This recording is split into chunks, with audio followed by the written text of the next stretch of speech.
ጤና ይስጥልኝ።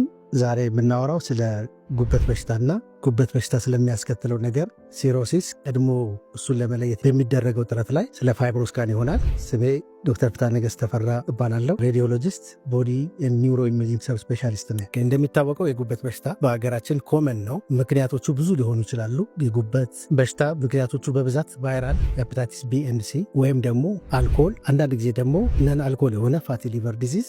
መጨረሻ ላይ የሁሉም ፓቶሎጂ ኮዛቸው እና መጨረሻው አንድ አይነት ነው የሚሆነው። እሱም የጉበት ላይ ከባድ ጠባሳ በመፍጠር ከጠባሳ በኋላ ለጉበት ካንሰር ማጋለጥ ይሆናል። ስለዚህ የሕክምናው ዓላማ እነዚህን ጠባሳውን ቀድሞ መለየትና ቀጥሎ የሚመጣውን ከጠባሳው ጋር ተያይዞ ካንሰርን እንዲሁም የጉበት መድከምን ለመከላከል ስለሚያስችል ትንሽ እሱን የምንለይበትን ሕክምና ወይም ደግሞ የሬዲዮሎጂ ቴክኒኮችን በከፊል እናወራለን።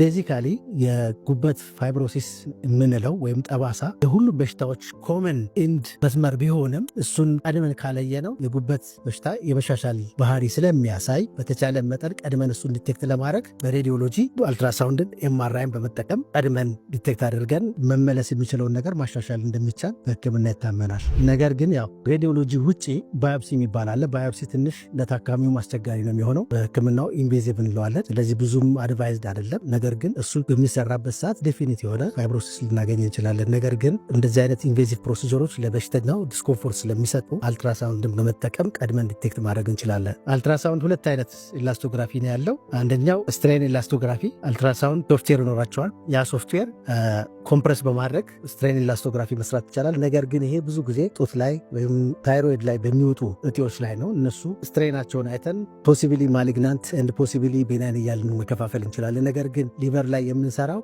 ኢትዝ ሺርዌቭ ኢላስቶግራፊ ነው። ሺርዌቭ ኢላስቶግራፊ በሁለት አይነት መልኩ ይሰራል። አንደኛው ኢንስታንት ኖርማሊ ኢላስቶክ ስካን የምንለው ብላይንድሊ አልትራሳውንድ ዌቭ በጉበት በኩል ይለቀቅና ጀስት ኮምፕሬሽን ፕሬዠር ያመጣል። ከዛ በኋላ እሱን ምን ያህል ሬዚስታንስ አለው የሚለውን ዲቴክት ያደርግልንና እሱ ዲግሪውን ይነግረናል። ነገር ግን ሌላ አልትራሳውንድ ቤዝ 2D ሺርዌቭ ኢላስቶግራፊ አለ።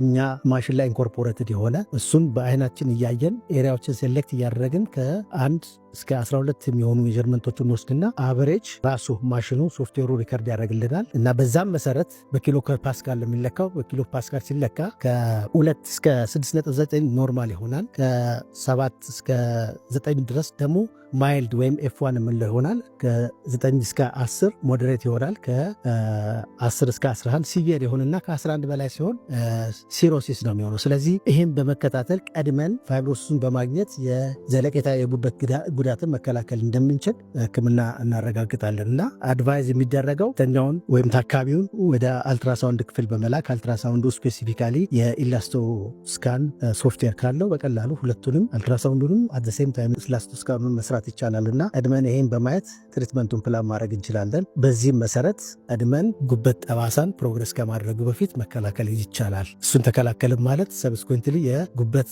ፌል ማድረግን በተጨማሪም ደግሞ የጉበት ካንሰርን ልንከላከል እንችላለን። ስለሰማችሁን በጣም እናመሰግናለን። ተጨማሪ ጥያቄ ካላችሁ በኮመንት ሴክሽን ላይ ልታስቀምጡልን እንችላላችሁ። ከዚህም በተጨማሪ የኢላስቶስካን ሰርቪስ በወርኪንግ አወር ላይ ግሩም ሆስፒታል ስላለ መጥታችሁ ሰርቪሱን ማግኘት ትችላላችሁ። እናመሰግናለን።